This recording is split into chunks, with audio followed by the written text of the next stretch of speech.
The first thing that must be addressed when you're trying to determine whether you might have a personal injury case is taking a look and asking, did somebody act unreasonably under the circumstances towards me? And if they did that cause harm to me? So for example, it's unreasonable to run a stop sign absent an emergency, right? Somebody chooses to run a stop sign and runs into your car but causes no damage to your car and no damage to you as a person. They might have acted unreasonably, but you don't have a personal injury case because you weren't injured. Thank goodness, right?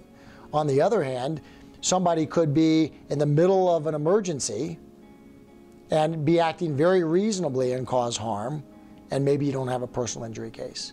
Or if you're the primary cause of your own injury because you were out doing something unreasonable, you might not have a personal injury case. So we have to say, did somebody act unreasonably that caused me to suffer harm?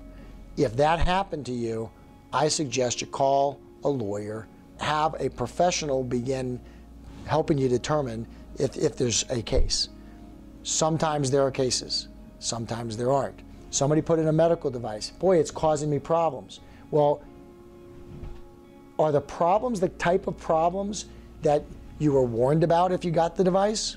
Are the problems the type of problems that were explained to you were likely to occur if you accepted this medical device? Or are they outside of that as a problem?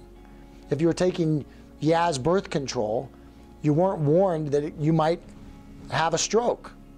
If you're 24 years old and you have a stroke or a pulmonary embolism because you're on a birth control pill, you might have a case. If you have a medical device that's supposed to last for 10 years and 6 months into it, it's causing blood poisoning from metal that's in your bloodstream now, you have a case. We have to start with what's the conduct, and if we analyze the conduct and then say to ourselves, did it cause any harm? And if the answer to that is, yeah, I think something unreasonable happened, and yes, it caused me harm, quantifiable, identifiable harm, you ought to call and speak to a professional about whether there's a case.